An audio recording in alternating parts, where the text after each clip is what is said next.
Start. सभापति महोदय, प्रतिदिन छोटी मोटी झड़पें होती रहती हैं। हमारी फौजें बड़े उत्साह से उनके मुकाबले में खड़ी हैं।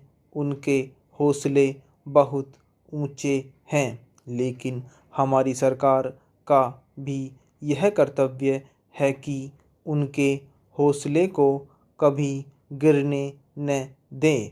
उन्हें हर तरह की सुविधा प्रदान की जाए जिससे उनका आत्मविश्वास बढ़े। मैं मंत्री महोदय से अनुरोध करूंगा कि सरकार अपनी नीतियों के प्रचार का काम ठीक प्रकार से अपनी फौजों से करे, उनको अच्छे अच्छे हथियार दे। अनुसूचित जातियों और आदिवासी जातियों के आयुक्त ने जो अपना प्रतिवेदन प्रस्तुत किया है, उस प्रतिवेदन को देखने से यह प्रतीत होता है कि इसको तैयार करने में उन्होंने बहुत परिश्रम से कार्य किया है। इसके लिए मैं उनको और उनके सहयोगियों को धन्यवाद देता हूं, परंतु साथ ही साथ इस प्रतिवेदन के संबंध में कुछ आवश्यक निवेदन भी करना चाहता हूं।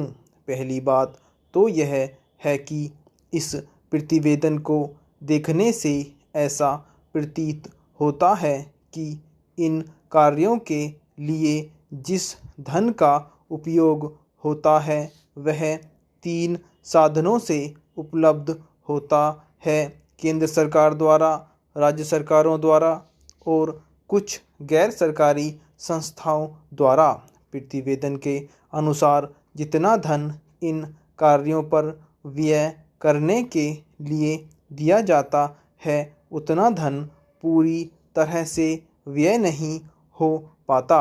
मैं यह नहीं कह सकता कि आवश्यकता से अधिक धन दिया जाता है या कार्यकर्ताओं को वह धन प्राप्त ही नहीं होता जिसके कारण से वह बिना खर्च हुए बच जाता है। मैं तो यह चाहता हूँ कि जितना धन दिया जाता है उसका पूरा उपयोग हो और आयुक्त को यह न कहना पड़े कि इस कार्य के लिए जितने धन की आवश्यकता थी उतना धन नहीं मिल पाया और विवश होकर हमको उस कार्य को बीच में ही रोकना पड़ा।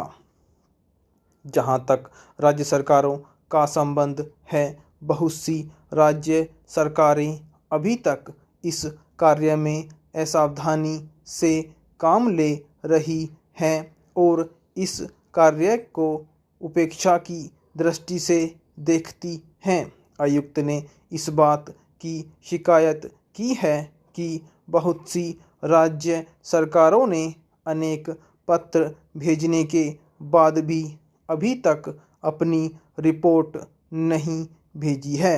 मैं चाहता हूं कि सरकार इस तरह निष्ठापूर्वक ध्यान दे, राज्य सरकारों पर दबाव डाला जाए कि वे इस दायित्व के प्रति सचेत हों और आयुक्त को उनके कार्य में पूरा सहयोग प्रदान करें।